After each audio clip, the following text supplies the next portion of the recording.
Hello, environmental methodologist. This is the first lecture on statistics, and I wanted to start out just by saying I'm a little bit anxious about talking about statistics to you for a couple of reasons. Mostly it's just because I know a lot of people struggle with statistics, and it's not very many people's favorite subject. It's not my favorite subject, but I have come to love statistics, and I hope you do too. The reason I've come to love statistics, love might be a little bit too hard, but appreciate and even like statistics because uh, it it's a really important way of learning about the world. So much of our environmental problems, as I've said before, rely on people counting things, scientists counting and measuring stuff. Oh, you think there's climate change? Maybe we're putting too much carbon in the atmosphere. How much carbon are we putting in the atmosphere? Oh, golly, the passenger pigeons seem to be declining this year. Really? How do you know that? I don't know. It just sort of seems like, pooh, they're fine. They're not fine. They went extinct. So, underlying these important environmental questions is quantifying stuff, dealing with numbers, and doing the statistics. The bad news is it just seems to be hard for the human brain to learn statistics. I've got reasons for that I don't need to go into, reasons for believing that. And it's because of what I see in my students. They have taken Stats 108, 109 before. They get into this class. They don't seem to have learned the useful parts about statistics. I teach it. Those students go on to ESM 303. Many of them do. And they're expected to know certain useful things about statistics, like the p-value. They have forgotten. It just doesn't stick very well, like knowing that eukaryotes have a nucleus inside and prokaryotes don't. I don't know why. That's the bad news. The good news is that this is one of the shortest lectures that I'm ever going to give, I think, if I can just start going. More bad news is there's 4 or 5 of these in the next 2 weeks. Sorry, guys, we got to do this. Okay, so please tighten your belt and buckle down and try to appreciate the value of learning this and actually learn it. That's my wish. Okay, look in the background. Why is this background here? Look at all those staples. I don't know. I was just walking to work one day and I saw that and I thought, that's a good example of how you might use statistics. Would you like to count all those staples? No, there's too many of them. I wouldn't want to do that. I would like to count some of them and then do some math to figure out an estimate for the total number of staples that were there. If I wanted to count the staples, I would need to know how to sample and how to do statistics to do that. I might also want to compare the number of staples here to another board that maybe is closer to the police station and see if there's a difference between the number of staples, something like that. So that requires statistics, and that's why we have the background. So here we go. Please remember this. In science, there's never certainty. There is only uncertainty. We are critical thinkers. We never believe everything 100%. We always leave open the possibility that we're wrong. That's the very nature of critical thinking, and it undergirds science. But it doesn't mean we don't really know anything. What we can do is to quantify uncertainty. So it's not like we don't know anything. We know that the truth is within some range. And if we can get it in here, then we say that's good enough. And we can use that information to make super powerful predictions, like how strong do we really need to make those I-beams so the bridge doesn't fall down. So if you don't think science and statistics is worth knowing, why are you driving over bridges? Anyway, that kind of stuff, everything you see, all science and technology is based on science, and statistics is one way they make their conclusions. Now, the problem is that this basic fundamental underlying part of science, that there's always uncertainty, is used against scientists by politicians all the time. It's our soft underbelly. Politicians who know this can always say, oh, people say such and such and it's happening. Scientists think it's happening, but actually a lot of scientists say they're uncertain about that. So it doesn't really happen. They're using a nugget of truth that there's uncertainty for bad purposes, to undermine scientific findings. And so you listen for that when you listen to the media and when you listen for people who are trying to represent scientists as being uncertain about that stuff. Maybe they can't make conclusions. Maybe they can make conclusions. Just be careful when you hear a politician saying something about, oh, scientists are uncertain about something, because maybe they actually have made conclusions. All right, move on. The variation is an attribute of practically everything. And also, for instance, there's variation inherent in nature. Like, what's the temperature today? What's the temperature an hour ago? What's the temperature tomorrow? That temperature is always varying. Are trees in nice, neat rows in perfect grids, or is some more concentrated, more closely growing together? Are some more dispersed? Everywhere you look, variation is an inherent attribute of nature. And that's wonderful. It gives us the diversity of life on Earth. Would you like everything to be the same? I don't think so. Would you like all humans to be exactly identical? I don't think so. It's pretty cool that there's variation among people. But it does make making estimates of things complicated. There's the variation inherent in nature. There's also variation that comes with experimental error. So we will be doing some sampling in this class. And the thing that we are sampling will probably vary in its distribution. Whatever it is you're counting, there's going to be some variation inherent in that system, the true variation. There's also going to be experimental error. Your attempt to measure something will never be perfect. So there's two components of variation. Make sure you memorize those two and understand those two. What we try to do as practicing scientists is to minimize the latter, minimize our experimental error while knowing that it's never going to be zero. That's what the significant figure stuff is all about. We want to minimize experimental error, but quantify the variation inherent in nature. If we can do that, we can come closer to the truth. I won't explain exactly how, just trust me on that. It's true.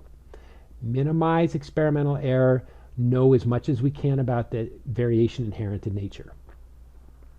All right, so if you're going to sample the staples on this board, you might want to say, I'm just going to, on this whole wall, I might just count all the staples in this board and that board, take the average of the two, multiply them by the number of boards, and boom, I have an estimate of the number of staples on that wall. Do I know the true number of staples on that wall? No, I'm uncertain about that. So shoot me. No, don't shoot me. Look at my method and evaluate it. It's the best a human can do. Maybe it's pretty good.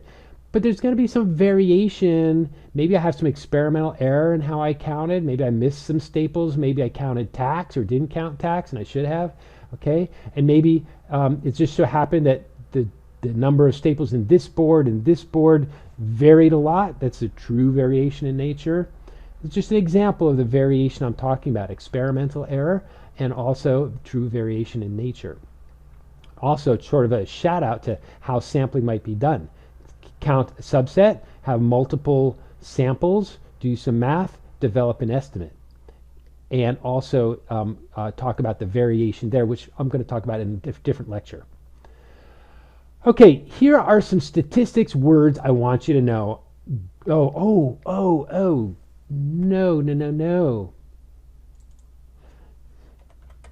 Why would he say that? 303. Because I also use this lecture for ESM 303, but this is for you. ESM 230, 1, 2, 3, 4 kinds of variables I want you to know. Categorical, ordinal, interval, and ratio. Categorical also comes by a synonym, nominal. I like the word nominal because mi nombre es my name. So it's nominal. So it's the names of things. Red, blue, green, Filipino, Taiwanese, Ugandan. These are categories. They are variables, but they're not numerical. They're not measurements. They're completely different kind. Nikes, Adidas, Tivas. Okay. It's a category. Now, another kind of category is ordinal. These are categories, but there actually is an order to them. Although the distance between them, it might not be measurable, like it's not on a meter. An example of that is something called the Likert scale, which you probably saw in social science. It's where you rank things on a scale of 0 to whatever, 0 to 5, 0 to 10. There is no 1.5. Now, if it's on a scale of liking, like how much do you like coffee? 0, it's terrible, I would never drink it. 5 is I live for it. Um, Maybe that is somewhat measurable, and maybe you could take averages. I'm not sure. I mean, you can't average nominal categories, but can you average ordinal categories? I don't really know, and so it's not really important for this class. But you do need to know the definition. And if you are interested, look it up and inform me. Thank you. Number 3, interval. So that means our interval and ratio are very similar. These are just basically measurement scales where there's intervals, equal intervals along a scale. You know the difference between the marks and the scales, and there's you can actually take measurements within those marks, make estimates. It's continuous scale. For an interval, the values can include 0 and also negative numbers. So an example would be thermometer readings if you're using Fahrenheit and centigrade, because there's a 0 and it goes down and it goes up. Now if you're using the Kelvin scale, it goes to an absolute 0, in which case it's more of a ratio scale. A ratio scale is the same as interval, but 0 is the starting point. There's no negative numbers. And so height is a good example of ratio. There's no such thing as being negative 0 tall. Okay.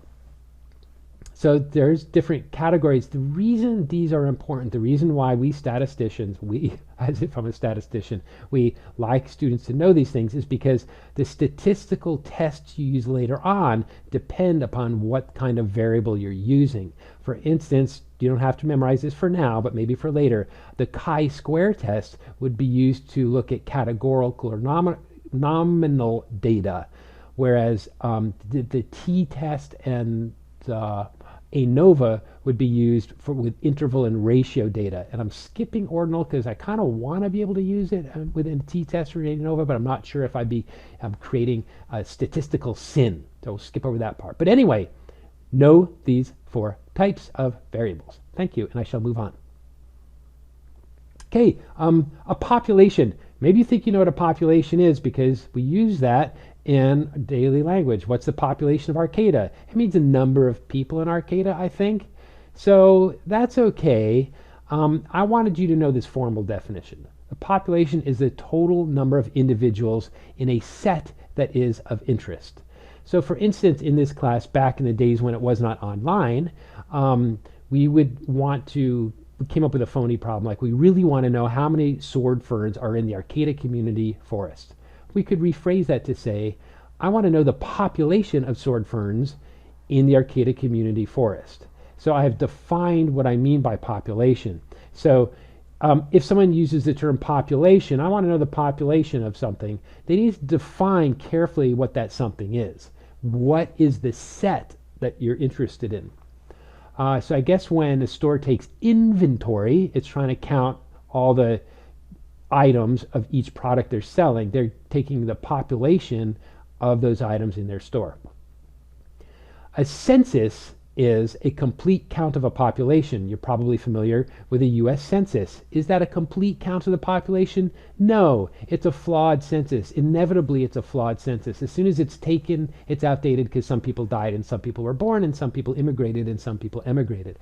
Also, it can never count every single of the 700 million people who are in the United States. But the definition of census is it's a complete count of a population. Hey, if you have something of interest and you can completely count it, great. It's probably a sad story, like you could census an endangered species because there's so few of them you can actually count them.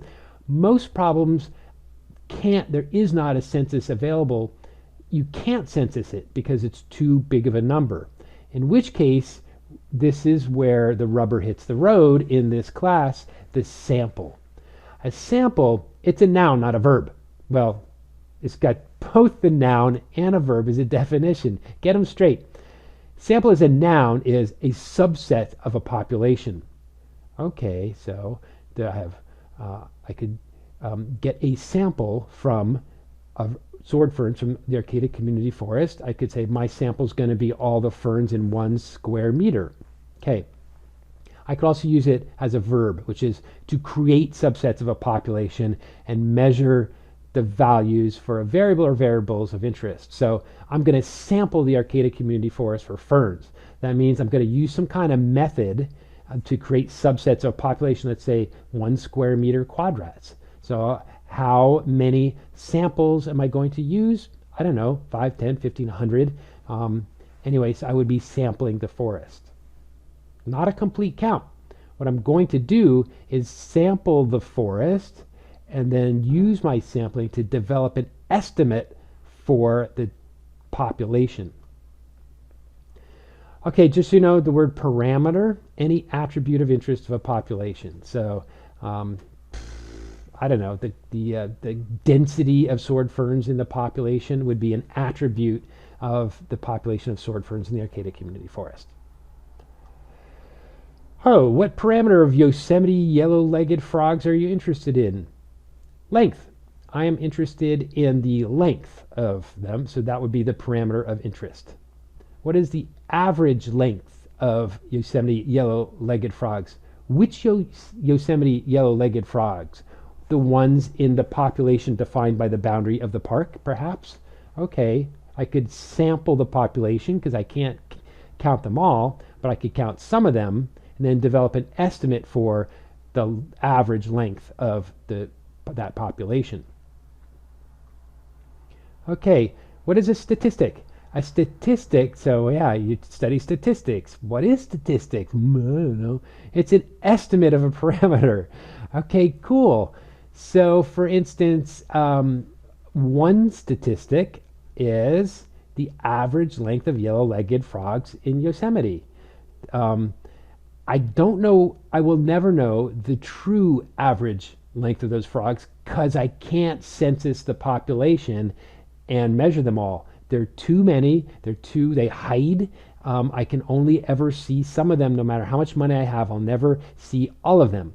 Instead, I'm going to develop a statistic. I am going to sample yellow-legged frogs in some way. I'm going to take measurements. I'll calculate an average.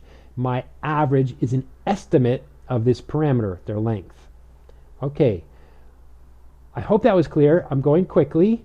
You've got the control. You can back up, you can rewind, and make sure you understand these terms: parameter and a statistic, sample, census, population, in reverse order. This is the last slide, and I'm only 17, 18 minutes into this. The rules of sampling. I should have animated this. Anyway, I want to talk about sampling. Sampling is hugely important. It's how we know practically anything in the world is through sampling. So remember, just to review, sampling is a subset of a population. You go out and you create subsets of samples. Usually they're called quadrats or transects or something like that. You count a few, do some math to figure out an estimate for the total number. So, but there's some rules of sampling and you got to follow these rules. Number one, you can never use a single sample to generate a population estimate. Why not? Well, let's just take an example. I have many students in another class who they're supposed to come up with a science project, and they say things like that, like, I'm going to give a person a cup of coffee and see how fast they run. And then I'm going to give them a not cup of coffee. I'm going to deny them a cup of coffee and see how fast they run. Boom. And then I have sampled humanity, and I've determined the effect of coffee on this parameter, which is their ability to run so fast. I get so sad when I see that, as if one person can represent all people. It's actually, people don't usually do that in experiments on people. My students often say, I'm going to take one plant and I'm going to speak negative words to them. You nasty, horrible plant, you look ugly and you'll never amount to anything. And then I'll take another plant and only say wonderful things to them. You are so lovely, and I'm sure you can grow big. I can't believe how beautiful you look today. And I'll have a third plant that I won't do anything to. And they think that's okay. As if one plant of one species can represent the variation inherent in all the plants. No, you would always have to have multiple samples. Multiple samples, so I would speak nasty to a lot of plants. I would speak nice to a lot of plants. I would do nothing to a lot of plants. Then I would measure and then I would develop my estimates, and then I could compare. Multiple samples, great. Next question is, how many do I need? Because I only have $10 and it's due tomorrow. Well, the number of samples depends upon the variation inherent in the population. I'll be talking more about estimating variation, measuring variation in the next lecture, but I like to talk it from the beginning to the end of this section on statistics, on this section of the class, because variation, I want you to really understand variation and its importance. Okay, so we don't know. Rule of thumb, if you don't know, do 5 samples. If your variation's really huge, you know you got to go back and do 10 or 50 to get the variation manageable. Okay, so what are the rules here? You can't use a single sample. You always have to have multiple samples. The samples must be randomly selected or randomly distributed from among the population. Unless there's a good reason for your bias. Well, forget about the underlying thing here and say random selection. Random, my friends, does not mean, I don't know, I just randomly thought of 5 different numbers. You cannot trust your brain to be random. Random, for the purposes of this class, random means randomly generated using a random number generator. Excel has a random number generator, and so does the internet. I think that computer nerds and statisticians might take some issues with those, but I don't care about those. If we're going to we'll just use the random number generators available to us. But never ever use a random, think that anything you do is random. There's too much bias. I'm going to randomly throw out my circular hoop and it's going to land in a random place. That is not true, because your arm strength is not random, and the direction you throw is biased by the way your body works. No, random is you take a grid and you superimpose a grid on the landscape, and then you use a random number generator to generate X and Y coordinates, and that's random. Okay, so now you're allowed to bias your samples by excluding some things if you have a good reason for doing so and you say so. For example, in our study, we excluded pathways, roads, and other developments from our samples for plants. We're interested in plant distribution. Why wouldn't we exclude these things? It's obvious that those things have a big impact, and we're not interested in those. We're interested in the plant's distribution in a more natural situation. We exclude people who've already had the disease from our vaccination study because we understand that having a disease gives you immunity, and we're not interested in immune people. We do not exclude people of non-European ancestry from our vaccination study. Unless we're interested in studying our vaccine on people only of European ancestry. We would be lying if we said our vaccination is this effective for all people if we only study people of non-European ancestry. Okay, so rules of sampling right there. I think I am done, and you're ready to either go to lab this week and or go to the next lecture. Okay, oops. Oh, sorry, I concluded too early. This is the last slide. The last rule of sampling is your methods must be replicable. People often misunderstand that term, so I'm defining it for you here. This does not mean repeated, okay? Multiple samples is not actually replication. Your methods must be replicable. It doesn't mean you actually had to replicate your experiment, like do it twice. Do your experiment once.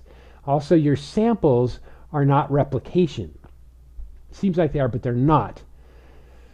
Repeating the entire study using the exact same methods, that's replication.